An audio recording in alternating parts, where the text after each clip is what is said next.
All right, let's dive into one of the most unbelievable stories you'll ever hear. It's about a man named Eben Byers. And his story, especially how it ends, it sounds like something straight out of a horror movie. But the craziest part? It's all true.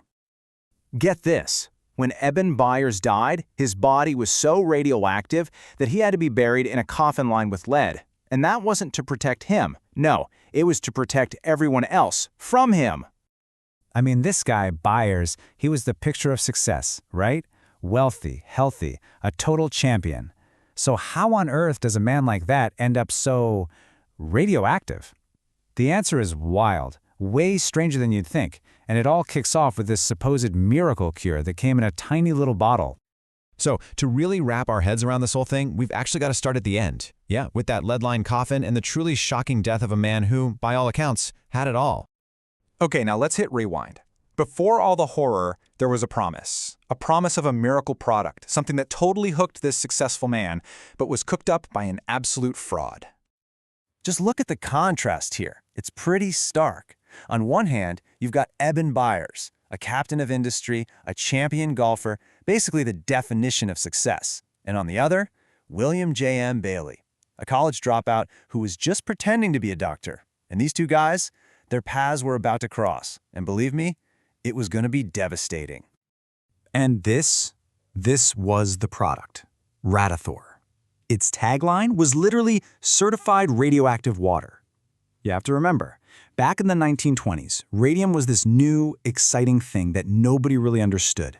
So this guy Bailey, he jumps all over that, marketing what was essentially radioactive waste as this fancy health drink, a source of living energy for rich folks. So, you might be asking, how does a smart guy like Byers get hooked on what is basically poison? Well, it wasn't because he had some terrible disease or was desperate for a cure. Nope. It all started with something surprisingly normal. It turns out, after a pretty minor arm injury, his doctor, of all people, suggested he give Radithor a try. And Byers felt something right away. He said it gave him this toned-up feeling, a real burst of energy. Now, this was almost certainly just the placebo effect, but to Byers, man, it felt completely real. It felt like a straight-up miracle.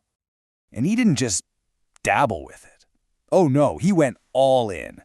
For almost 3 years, he was drinking 1, 2, sometimes even 3 bottles of this stuff every single day. And the whole time, he truly believed that every sip was making him healthier and more powerful. He became its #1 fan. He wasn't just a customer, he was practically a preacher for Radithor. He would tell all his friends about it, his business partners. He even started sending them entire cases of it as gifts. He honestly thought he was letting them in on the secret to ultimate health. And this is where the story takes a turn from just being kind of weird to being genuinely horrifying.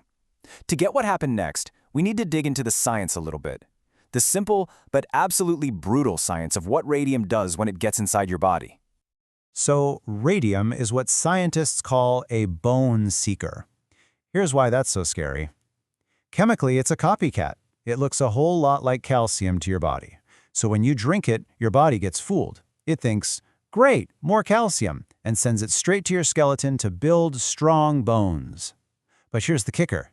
Once that radium gets into your bones, it is there for good. It never ever leaves. It's like your own body betrays you. Think about it. Step 1, Byers drinks the Radithor. Step 2, his body completely mistakes the radium for calcium. Step 3, it deposits that radium right into his bones. And then step 4, the terrifying part. For the rest of his life, that radium just sits there, constantly shooting out radiation. It's like having tiny machine guns inside you, just shredding all the cells around them, 24/7. And for a couple of years, you couldn't see any of the damage on the outside, but inside his body, a silent war was happening. A war against his own skeleton. And it wasn't long before the devastating results of that war became impossible to ignore. And his decline, man, it was shockingly fast.